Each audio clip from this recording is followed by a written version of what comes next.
Good morning, I'm Mai Rodriguez. Welcome to Pathways to Success, where we turn the spotlight on the heroes of the Philippine economy, our micro, small, and medium enterprises. We follow their inspiring journey and give great insight on what it takes to scale up their business. The resurgence of high-fidelity audio, or hi-fi, and vinyl has been on the upward trajectory since 2012, attracting music lovers from longtime collectors to young people experiencing analog sound for the first time. It's more than just a hobby now. It's a culture where people connect, share, and even turn their passion into business. Whether it's collecting records or investing in quality audio gear, what started as a niche interest has turned into a close-knit community. To learn more about this, we're joined by Tonyboy de Leon, organizer of Asia's biggest audio event, the November Hi-Fi Show. Hi, Tony. Welcome to the show. Good to have you. We're not the biggest, one of the lang. Yes. And this is going to be held tomorrow up to Sunday? It's tomorrow and Sunday at Dusitani from 10 a.m. to 6 p.m. So you've been doing this for 22 20 years. What was Yes. supposed to be a one-off thing, 22 years. Yeah, and it's impressive how you get all the audio files. We see them coming all together in this one event with all the brands all in one space. So tell us, how did you get into this space in the first place, and what drew you into the business side of this? When we started, the big help was the internet. So it exploded because of the online forum where I was a member of. And then later on, I realized all major cities in the world have a hi-fi show. Like, we were the only one without one. Fortunately, I'm one of those who bought a lot of stuff from the dealers and very active in the community. So I decided, we should put up one. So I remember the first show was in Salcedo Village, LP Almanor. I got 2 floors, a couple of apartments. The dealer showed up, and it was a big success. I lost 150,000 pesos, but it was a big success. I mean, everybody loved it. Then I said, okay, we have to elevate this now because there seems to be a great response. So I held my first formal hi-fi show at the Mandarin and been doing it for 20 years. Yes, so it started as one of those small events which grew and grew over the years, and now it's one of Asia's biggest audio events, the November Hi-Fi Show. How has the show evolved since the first event that you held? Well, it's been really great getting a big momentum. What I really noticed was when we first started in early 2000, it was primarily very old people. We're talking like people in their... When you're in your 40s, you're considered young in the tennis event. The change I noticed starting maybe 2010 is the demographics. They're becoming very young. We're talking about 20s, 30s. The surprising thing is, which is even not common in first world countries yet, is the number of women and young women who attend the hi-fi show. When you go to the room that sells vinyl, you'll be amazed, but it's a lot of women buying records. I'm It's surprised. interesting how they're getting into, high fidelity audio, how you connect with sound, how you experience sound playback, right? So, and the audio equipment today can be considered as an investment. I dove into some of, how collectors set up their equipment, like speakers cost up to $1 million or more. There's a speaker at the show that's, I think, listed at 8 million. But I can give you a discount, siguro, on that. No, but it's funny because the turntable I'm using at home is from the early 60s. It's called a Garrard 301. I remember when I first bought it, it wasn't that popular yet. I paid like $1,000 for that. So now I found out if I want to sell it, $6,000. Wow, I didn't know those are investment pieces. Oh yeah, and the nice thing about it, it's you have a pleasure using it. It sounds great and everything. And then if you just get tired of it, I'll make money pa. So it's great. Yeah, tell us about the essentials though. If you want to experience good sound, what do you start with?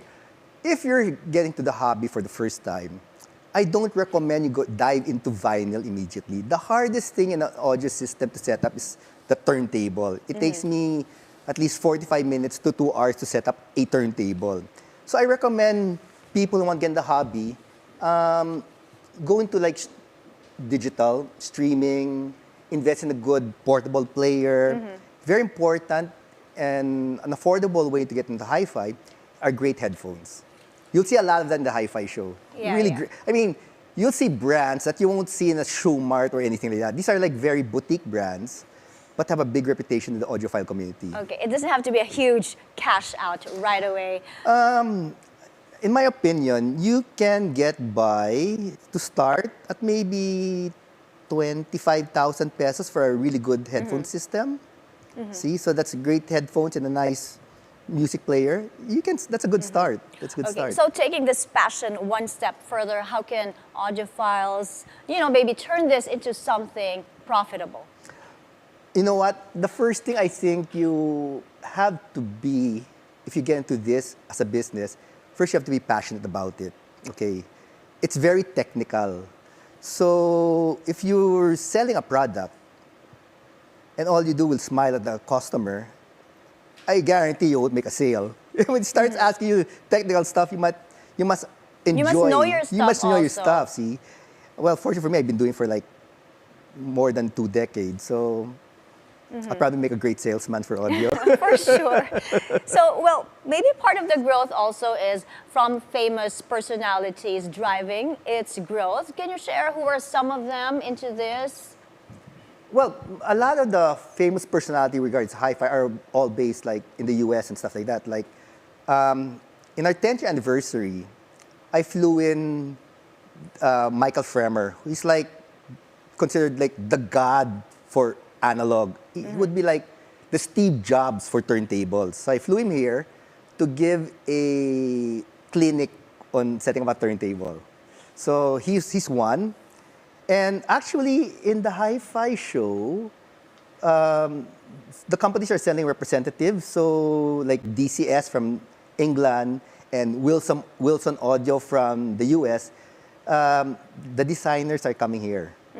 So these guys have a reputation in this community. So if you're really into it, these are the people you like to meet. Yes, so fans have some exciting things to look forward to. Now it's about, reaching more people and growing steadily. How can you share some strategies on how you can do this in this business? Well, as I said, I want to attract younger people to attend because, the people who are in the hobby at my age or older are dying off already. So over this hobby, that's why I want young people to learn how to listen again. I was born in 2000. They basically grew up with Spotify and AirPods, which I think are horrible headphones. I want them to experience what really good sound is. So maybe from there, they progress. And when they start working and start bringing that 7-figure salary, they'll buy the expensive stuff na. This is the goal, bringing a new generation of audiophiles. Yes, very exciting. And we've just started to explore audio and vinyl sector. Up next, we'll get into what makes the community strong.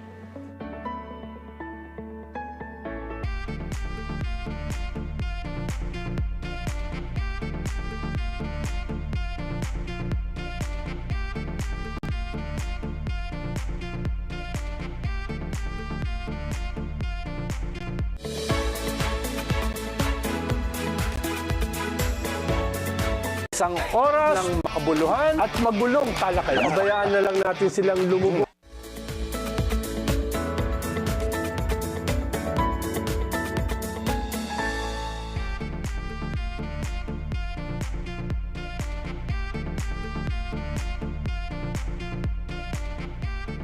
Welcome back to Pathways to Success. We are still with Tonyboy de Leon, the architect behind the November Hi-Fi show.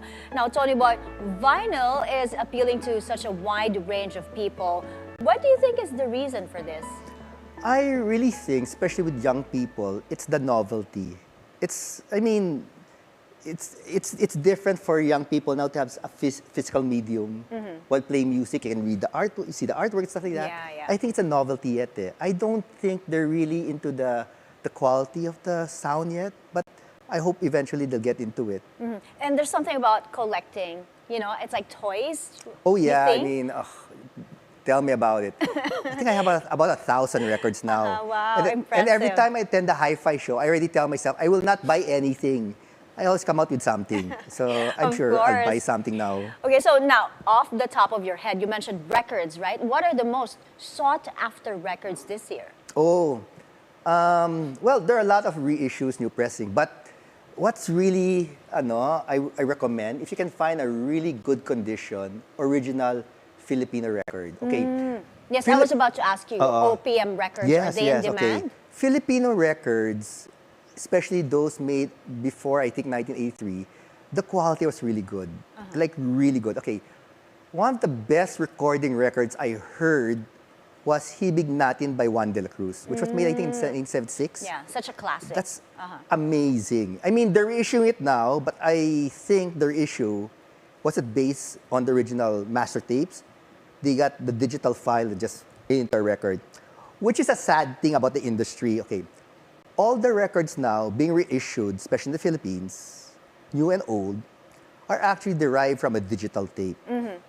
As I mentioned earlier, na it's like a pig in couture. Okay. I was going to ask you, what are we lacking in this industry in terms of how we produce music here in the Philippines? So is that one of them? Yeah, the way I see it, kasi doing that is what I think it's like a cash grab. I mean, you're providing something, but the quality isn't there. I wanted sana somebody will do it properly, like get the original tapes, which I think the record companies have. From there, you come out with a record, not come out with a digital file and then make a record. So, diba? It's like, I'd rather buy the CD. Don't sell me record, sell me a CD. Don't sell me a digital record. Yeah, See? because if you produce it that way, there is something that's missing. You lose there. something. Okay. I have an original Gary V record, the one with Di Bali Na Lang. Okay. I think Viva reissued it. So I compared both. You can tell the difference. I mean, they use a digital file and see. Yes, it takes an audio file, such No, as naman. you, Well, to know, 22 Probably, years yeah. in this I mean, business. I'm a little bit picky on the sound quality talaga eh. See, okay, as a matter of fact, I even have a bar in Salcedo called 784533. Every Friday, we have a live act. The difference is, during my live performance, we don't use microphones. When the person sings, you hear the voice, you don't hear the speaker. I use that to train my ears when I determine a sound system. You must have good acoustics in the bar. Oh, we too. designed the bar with acoustics. Okay, good.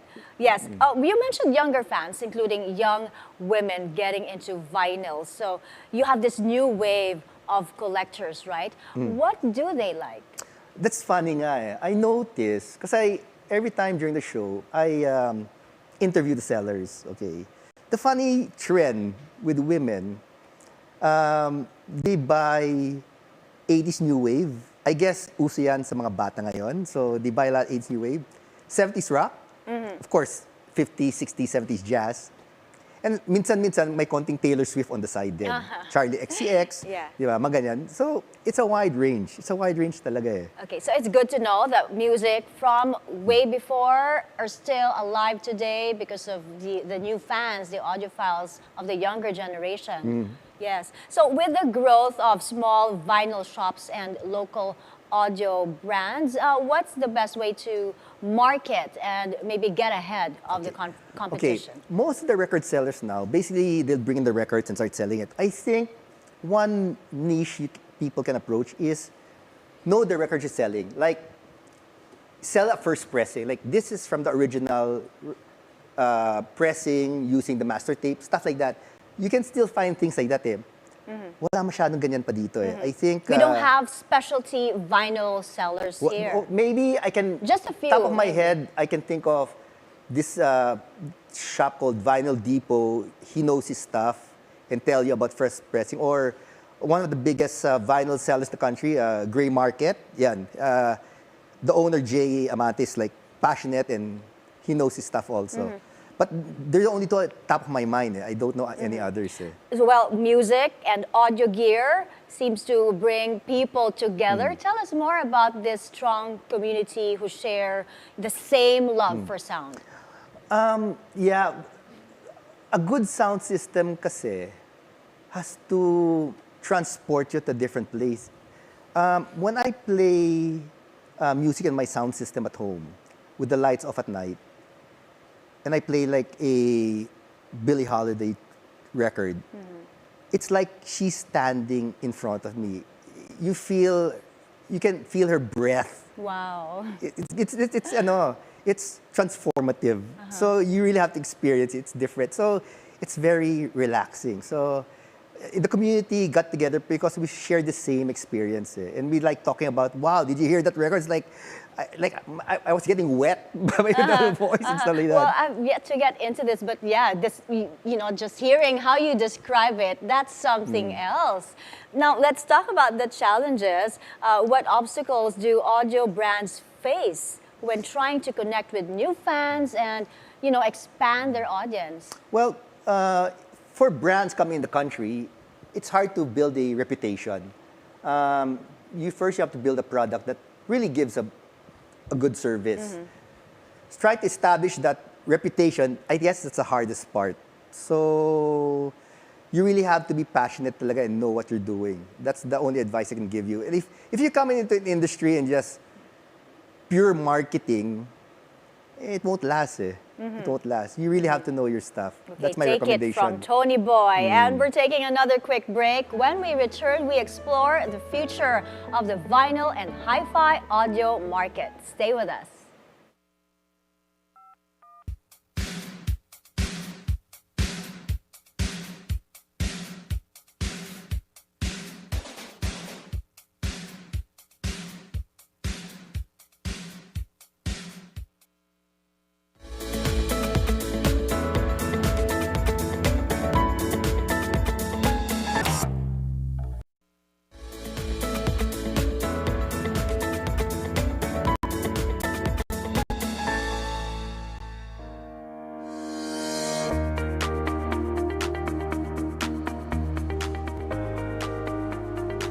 Welcome back. The Philippines slides 2 spots in this year's World Digital Competitiveness Ranking, now ranked 61st out of 67 economies. The country dropped in both the knowledge and technology categories and improved slightly in future readiness from 59th to 58th. The downgrade highlights the challenge of staying competitive in a digital-first global economy. Local companies need to adapt faster to technological advancements or risk falling behind. The government and private sector must invest in technology and education to boost the country's digital capacity and future readiness. Now, where do you see, back to our guest today, Tonyboy, talking about the future now of vinyl and the hi-fi audio market. Where do you see this heading now, given that there's huge demand for growth in the coming years, and how do you navigate the challenges ahead? I noticed trends are still, the sales of vinyl still going up, I think, so it's great. But it's funny because like there's a trend now, but it's not yet picking up here. People are collecting cassette tapes. So there seems to be a trend with people going through analog. Where it's going, I think there's still room for growth. It's interesting you mentioned cassette tapes. Cassette tapes. Yeah, if I'm not there's mistaken, a revival now. Some companies are building cassette tapes again, like Walkman, literally Walkman. See, so people are into nostalgia, I guess. Yeah, See? yeah, that's big now, and I'd love to go back to that as well. Oh. Yeah, so final words, Tonyboy, your advice to entrepreneurs looking to get into this business, the business side of audio. Oh, well, basically, I tell them, first, you have to know what you're doing, and you have to be passionate about it. I did the hi-fi show as a passion project, and up to now, it's still a passion project. I mean, I have a day job, so just be passionate about it, you'll be okay. Good luck on the 2-day event. Thank Again, you. please invite our viewers. Yes, so if you're looking for something to do this weekend, I invite everyone to go to the Dusitani Hotel tomorrow on Sunday for the November Hi-Fi show. It's a show about editing and everything all hi-fi. Great to have you with us, Tonyboy. Thank you for stopping by. Thank you. And that's today's episode. We hope we were able to give you useful insights on this niche market. Thank you for tuning in. I'm Mai Rodriguez. We'll see you again next week, only here on VNC, the Billionaire News Channel.